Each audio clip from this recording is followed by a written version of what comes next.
नमस्कार मित्रों, स्वागत है आप सभी का। आज की क्लास में हम पढ़ेंगे भारत का भूगोल। मैप के माध्यम से समझेंगे कि भारत की जो विश्व में भौगोलिक स्थिति है और भारत का जो राजनीतिक और भौतिक जो स्वरूप है, जिसमें आप नदी हो या झील हो, पर्वत, पठार, दर्रा या जल प्रताप, खनिज संसाधन, सड़क परिवहन या रेल परिवहन, जनसांख्यिकी आंकड़े या जो कुछ महत्वपूर्ण जो पॉइंट होते हैं, जैसे कृषि हो गया, कृषि इसमें इसी में आ जाता है।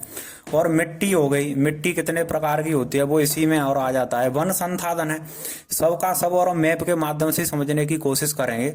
उत्तरी गोलार्ध में स्थित भारत, यहाँ पृथ्वी, जैसे अगर आप, ये पृथ्वी है, जैसे ये विषुवत रेखा या भूमध्य रेखा हो जाती है, इसका जो ऊपरी भाग है इसे हम उत्तरी गोलार्ध बोलते हैं।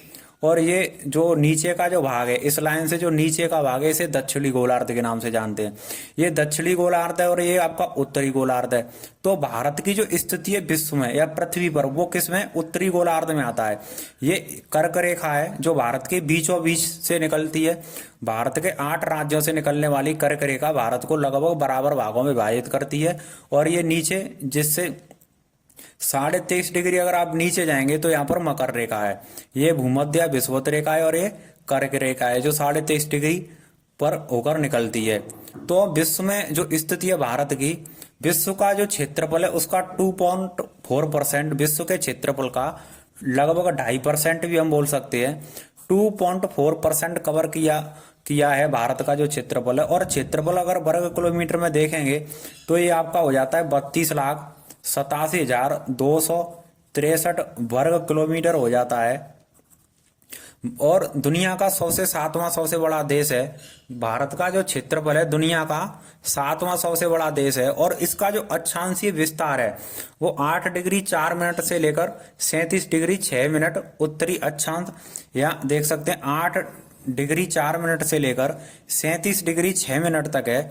और इसका जो देशांतरीय जो विस्तार है या पूर्वी देशांतर है, यहाँ पर देख सकते हैं 68 डिग्री 7 मिनट से लेकर 97 डिग्री 25 मिनट तक है। ये भारत का सबसे उत्तरतम बिंदु है। ये आप भारत का यानी पूर्वी बिंदु है, ये पश्चिमी बिंदु है और ये दक्षिणी बिंदु है। इन सब पॉइंट को और हम पहले इसमें पढ़ते हैं। मैंने अभी बताया कि भारत है जो स्थित है वो उत्तरी गोलार्ध में, कर्क रेखा भारत को लगभग बराबर भागों में बांट दी है। और ये आपकी जो लाइन यहाँ पर जो दिख रही है, ये ISTA भारतीय मानक जो समय जिससे लिया गया है, भारतीय मानक समय रेखा है। ये ISTA Indian standard time line है, ये इंडियन स्टैंडर्ड टाइम लाइन है, भारतीय मानक समय। ये आपकी कर्क रेखा है, यहाँ पर ये लिखा हुआ है, जो भारत के और 8 राज्यों से होकर निकलती है। गुजरात है, राजस्थान से भी है और निकलती है, और अन्य राज्य भी हैं जिनसे और निकलती है, मैं अभी बताऊंगा। तो सबसे पहले हम पढ़ते हैं जो भारत के जो 4 जो पॉइंट हैं उनके बारे में। सबसे पहला जो पॉइंट आ जाता है वो आपका नॉर्थ वाला, उत्तरी पॉइंट है। उत्तरतम बिंदु है इंदिरा कॉल्स, ये इंदिरा कॉल है इस जगह पर, ये उत्तरतम बिंदु है भारत का, जो ये लद्दाख का एरिया है। तो उत्तरतम बिंदु और कहाँ है, इंदिरा कॉल लद्दाख में। अगर आपसे पूछा जाए कि उत्तरतम बिंदु कौन था है तो इंदिरा कॉल है। अगर आपसे पूछा जाए, और जैसे पूछा भी जाता है कि दक्षिणतम बिंदु कौन था है, भारत का सबसे दक्षिणतम में अगर बिंदु पूछा जाए तो इंदिरा पॉइंट है। यहाँ पर ये इंदिरा पॉइंट है जो अंडमान और निकोबार द्वीप समूह है, जिसका ये वाला जो आपको जो टापू या द्वीप दिखाई दे रहा होगा, यहाँ पर भारत का दक्षिणतम बिंदु हो जाता है, जैसे इंदिरा पॉइंट के नाम से जाने जाते हैं। पर भारत की जो भौगोलिक जो सीमा है, मुख्य भौगोलिक सीमा तो देखो यहाँ पर समाप्त हो जाती है। ये आपका कन्याकुमारी के पास है, ये आपका मुख्य दक्षिणतम बिंदु माना जाता है, मुख्य दक्षिणतम बिंदु कन्याकुमारी पर, क्योंकि ये भारत की भौगोलिक सीमा का और यहाँ और एंड हो जाता है ये। तो फिर और जो द्वीप हैं, जो समुद्र जो एरिया भारत के और अंडर में आता है, ये उसमें स्थित हैं। तो आपका अगर वैसे तो यही पूछा जाता है कि भारत का दक्षिणतम बिंदु कौन सा है तो इंदिरा पॉइंट है। अगर उत्तरतम बिंदु पूछा जाए तो इंदिरा कॉल है। अगर आपसे पूर्वी पूछा जाए तो अरुणाचल प्रदेश में ये किबिधु के नाम से है, यहाँ पर ये पूर्वी बिंदु है। अगर आपसे पश्चिमी बिंदु पूछा जाए तो गौर माता गुजरात, ये गौर माता गुजरात है, यहाँ पर ये भारत का पश्चिमी बिंदु है। ये जो 2 बिंदु आपको दिखाई दे रहे हैं पूर्व से लेकर पश्चिम तक, भारत का सबसे जो पूर्वी बिंदु है और भारत का जो सबसे पश्चिमी बिंदु है, इन दोनों के बीच जो मध्य सूर्योदय और सूर्यास्त का जो समय का अंतर है वो 2 घंटे का अंतर है। यानी यहाँ सूर्योदय अगर 4 बजे हो जाता है तो यहाँ 2 घंटे बाद सूर्योदय होगा, या 4 बजे अगर सूर्योदय होगा तो यहाँ पर जाकर के 6 बजे दिखा रहा होगा, टाइम यहाँ पर 6 होगा, यानी 2 घंटे का अंतर है। जो पूर्वी जो पॉइंट है पूर्वी और उसके बाद जो पश्चिमी जो पॉइंट है, यहाँ सूर्योदय और सूर्यास्त का जो अंतर होता है वो 2 घंटे का होता है। यहाँ पर 2 घंटे पहले सूर्यास्त हो जाता है क्योंकि यहाँ 2 घंटे पहले सूर्योदय होता है, यहाँ पर 2 घंटे बाद और सूर्यास्त होता है क्योंकि यहाँ तो यहाँ ये प्रश्न पूछा जाता है। प्रश्न आपसे पूछा जाएगा भारत के सबसे पश्चिमी बिंदु और पूर्वी बिंदु के मध्य जो सूर्योदय और सूर्यास्त में लगभग कितने घंटे का अंतर है, तो इस यहाँ से लेकर के यहाँ तक यह लगभग 2 घंटे का अंतर आता है। तो ये आपके 4 पॉइंट रहे। सबसे पहले मैंने आपको 4 ये जो पॉइंट हैं भारत का जो विस्तार है, उसके बाद हम पढ़ेंगे ये नॉर्थ से लेकर और यानी जो साउथ है उत्तर से लेकर जो दक्षिण तक का विस्तार है, उत्तर से दक्षिण तक का जो विस्तार है वो 3214 किलोमीटर, लगभग 3214 किलोमीटर तक का विस्तार है। और आपका जो पूर्व से लेकर पश्चिम तक का जो विस्तार है वो पूर्वी पश्चिम विस्तार यहाँ पर लिखा हुआ है 2933 किलोमीटर, लगभग 2933 किलोमीटर पूर्व से लेकर पश्चिम तक का, यहाँ से लेकर यहाँ तक का विस्तार है। और ये आपका उत्तर दक्षिण विस्तार ये आपका कितना है 3214 किलोमीटर। भारत तीनों ओर समुद्र से घिरा हुआ है। भारत की जो भौगोलिक स्थिति है पृथ्वी पर वो तीनों ओर समुद्र से घिरा हुआ है। एक तरफ अगर इस साइड में देखेंगे पश्चिम में भारत के अरब सागर है, अगर इसमें देखेंगे जो भारत के दक्षिण में यहाँ पर आ जाता है हिंद महासागर,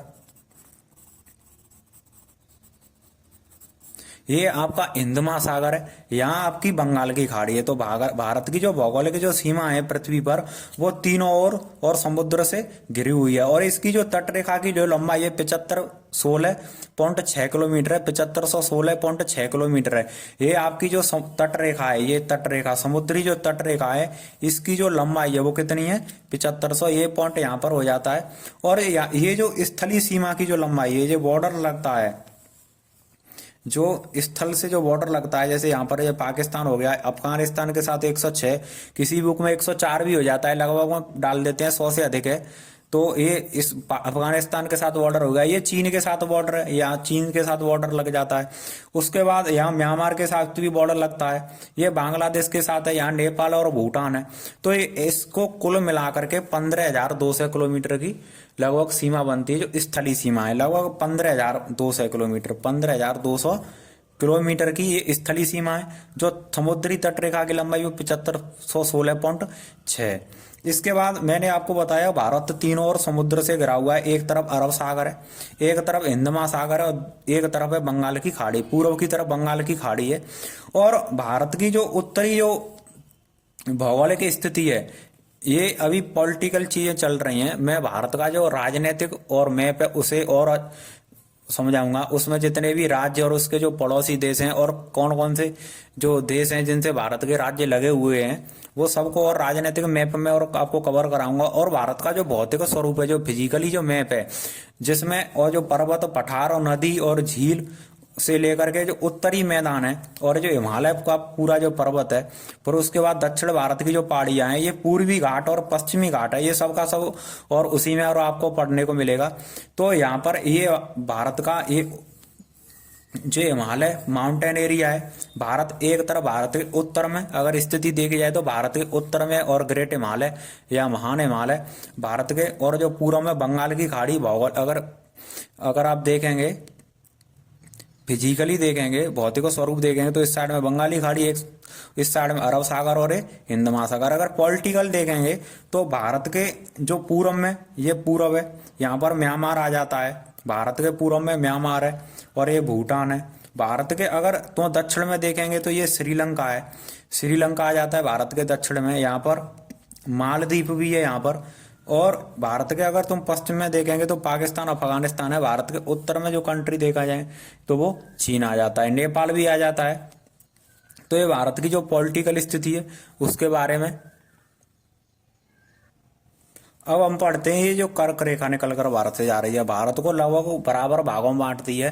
भारत को लगभग दो बराबर भागों में कौन सा अक्षांश विभाजित करता है? अगर आपसे पूछा जाए कि भारत को लगभग और दो भागों में कौन सा अक्षांश विभाजित करता है, तो अक्षांश अगर आपसे पूछा जाए तो ये 23.5 डिग्री, यहाँ पर मैं लिख रहा हूं 23.5 डिग्री पर जो रेखा निकलती है कर्क रेखा, यह कर्क रेखा भारत को दो बराबर भागों में विभाजित करता है। और भारत की जो कर्क रेखा है वो 8 राज्यों से होकर निकलती है, राजस्थान और गुजरात और मध्य प्रदेश। ये आपका गुजरात है यहाँ पर, और ये राजस्थान का बॉर्डर यहाँ पर लग जाता है, तो ये आपका गुजरात है जी हो गया, ये आपका राजस्थान आर हो गया, ये आपका एमपी है मध्य प्रदेश हो गया। इसके बाद आपका छत्तीसगढ़ आ जाता है, ये आपका छत्तीसगढ़ हो गया। उसके बाद यह छत्तीसगढ़ यहाँ पर है, सॉरी यहाँ पर छत्तीसगढ़ है CHH, और ये आपका झारखंड हो गया, झारखंड। और उसके बाद पश्चिम बंगाल है यहाँ पर, ये जो पश्चिम बंगाल है ये तो बांग्लादेश है, बांग्लादेश, और यहाँ पर पश्चिम बंगाल भी है ये। और आपका जो त्रिपुरा और मिजोरम है, तो भारत का और भारत की जो कर्क रेखा है वो 8 राज्यों से होकर निकलती है। 8 राज्य यही हैं और इसी लाइन पर स्थित हैं जिन 8 राज्यों से होकर निकलती है। अगर एक प्रश्न और पूछा जाता है, भारतीय मानक समय रेखा और कर्क रेखा एक दूसरे को काटती है, ये भारत की मानक रेखा है IST, यहाँ पर लिखा है ISTL, Indian standard time line जो है भारतीय मानक जो समय रेखा है, और ये जो कर्क रेखा है एक दूसरे को किस जगह पर काटती हैं? तो एक दूसरे पर यहाँ पर काटती हैं, छत्तीसगढ़ में काटती हैं। दोस्तों ये प्रश्न आपको याद रखना होगा कि भारत की जो मानक समय रेखा है, भारतीय समय की जो मानक समय रेखा है और कर्क रेखा है, एक दूसरे को किस जगह पर काटती हैं? ये छत्तीसगढ़ पर एक दूसरे को काटती हैं। इसी से मैप से ही समझने की कोशिश करेंगे एक एक चीज को। मैंने आपको क्षेत्रफल के बारे में बताया, विश्व का 7वां सबसे बड़ा देश है, 2.4% है, इसका एरिया भी लिखा हुआ है। और विश्व का मैंने बताया कि 7वां सबसे बड़ा देश है। ये कुछ 4-5 प्रश्न तो सब लोगों को ही और याद होते हैं कि 7वां सबसे बड़ा देश लगभग 2.5% और इतना एरिया हो जाता है। ठीक है, सबको पता है कि रसिया का सबसे ज्यादा क्षेत्रफल है, उसके बाद कनाडा वगैरह आ जाते हैं। और ये अक्षांशी मैंने विस्तार भी और आपको यहाँ पर बताया। भारत की जो मानक समय रेखा है इसको देख लेते हैं। भारत की मानक समय रेखा 82.5 और पूर्वी देशांतर किस शहर से होकर गुजरती है? इलाहाबाद के निकट मिर्जापुर है, यहाँ पर इलाहाबाद के निकट मिर्जापुर से और होकर निकलती है, जो ग्रीनविच से और 5.5 घंटे आगे। भारतीय मानक समय ग्रीनविच माध्य से GMT से कितने घंटे आगे? अगर ये आपसे पूछा जाए GMT से आगे, GMT से कितना आगे है, तो प्लस का 5 सही 1/2, लगभग GMT से 5.5 घंटे आगे है। भारत का जो मानक समय है वो ग्रीनविच माध्य समय से कितने 5.5 घंटे और आगे है। भारतीय मानक समय रेखा 82.5, ये 82.5 यहाँ पर लिखा हुआ 82.5, और जो पूर्वी देशांतर है ये 5 राज्यों से होकर निकलती है। ये 5 राज्य कौन कौन से हैं? ये आपका यूपी हो गया, उसके बाद आपका MP हो गया, फिर यहाँ पर जैसे छत्तीसगढ़ भी आ जाता है, और उड़ीसा हो गया, उड़ीसा के बाद में, और ये आंध्र प्रदेश। ये लाइन थोड़ी इस साइड में हो गई है, ये आंध्र प्रदेश यहाँ तक ऐसे ऐसे फैला है, छत्तीसगढ़ यहाँ तक हो जाता है आपका, और MP, और ये आपका यूपी उड़ीसा में भी आ जाती है। तो भारत की जो मानक समय रेखा है 82.5, पूर्वी देशांतर लगभग कितने 5 राज्यों से, और जो कर्क रेखा है वो आपकी 8 राज्यों से निकलती है। ग्रीनविच से 5.5, ग्रीनविच मेन टाइम से या GMT से 5.5 घंटे का समय आ गया। मैंने आपको बताया कि कर्क रेखा और मानक रेखा किस जगह पर एक दूसरे को काटती हैं? छत्तीसगढ़ में एक दूसरे को काटती हैं। भारत को लगभग 2 बराबर भागों में कौन सा अक्षांश विभाजित करता है? तो कर्क रेखा विभाजित करता है, या 23.5 डिग्री का जो अक्षांश है जो उत्तर में स्थित है ये भारत को लगभग 2 भागों में विभाजित करता है, लगभग 2.5%। और क्षेत्रफल 7वां सबसे बड़ा देश 32,87,263 वर्ग किलोमीटर। ये मैंने आपको 4 पॉइंट बताए, उत्तर से लेकर दक्षिण तक का ये इसमें विस्तार है। ये भारत के पड़ोसी देश हैं, इन सब का जो राजनीतिक मैप है और उस समय, और मैं आपको ये सब चीजें कराऊंगा। ये भारत का राजनीतिक मैप है, अगर एक नज़र अगर इस पर डालेंगे तो मैंने आपको बताया ये ऐसे और आपको राजनीतिक मैप दिखाई देगा जिसमें और 28 राज्य और 8 यूनियन टेरिटरी है। यहाँ पर पाकिस्तान, अफगानिस्तान, चीन और नेपाल और भूटान और ये सब हो गया। मैंने आपको बताया था कि इंदिरा पॉइंट है, दक्षिणतम बिंदु यहाँ पर बताया था, देखो वो इस जगह पर स्थित है। अंडमान और निकोबार द्वीप समूह, जिसका जो लास्ट का जो टापू है ग्रेट निकोबार द्वीप में आता है। इंदिरा जो पॉइंट है दक्षिणतम बिंदु, ये ग्रेट निकोबार द्वीप के में आता है। और ये आपका मैंने बताया मुख्य और जो दक्षिण बिंदु तो यही जाना जाता है। फिर उसके बाद ये हिंद महासागर एक तरफ, अरब सागर और बंगाल की खाड़ी है। तो ये राजनीतिक मैप है। इसके जो पड़ोसी देश, भारत के पड़ोसी देश और कौन से राज्य से कितना और कौन कौन से और राज्य ये लगते हैं, इन सबको राजनीतिक मैप की जो क्लास होगी और उसमें कवर कराऊंगा मैं। ये भारत का प्राकृतिक मैप है। भारत का जो प्राकृतिक मैप है ये यही है। मैंने अभी राजनीतिक के बारे में बताया था और ये भारत का प्राकृतिक मैप है। मैंने बताया था भारत के उत्तर में और ग्रेट हिमालय, जिस पर कैलाश की जो पर्वत श्रेणियां हैं, पीर पंजाल, धौलागिरी और शिवालिक की जो श्रेणियां हैं और हिमालय। फिर उसके बाद में ये पठार वगैरह हैं, अरब सागर है, हिंद महासागर, इसके बारे में भी और मैं वीडियो बनाऊंगा। एक एक पॉइंट को और सबको मैप के माध्यम से समझाऊंगा। तो दोस्तों ये भारत का सामान्य परिचय रहा और मैंने जो महत्वपूर्ण जो पॉइंट बताए थे भारत के भूगोल से संबंधित, भौगोलिक स्थिति से संबंधित, उत्तरी जैसे गोलार्ध वगैरह है, ये सब का सब और इसमें लिखा हुआ है। मैंने वैसे तो आपको मैप के माध्यम से सब समझा रखा है, फिर ये आप अब इसे नोट्स कर सकते हैं। और दोस्तों मिलते हम अगली क्लास में भारत के भूगोल की में। धन्यवाद आप सभी का। सभी दोस्त इस चैनल को ज्यादा से ज्यादा शेयर और सब्सक्राइब करना ना भूलें।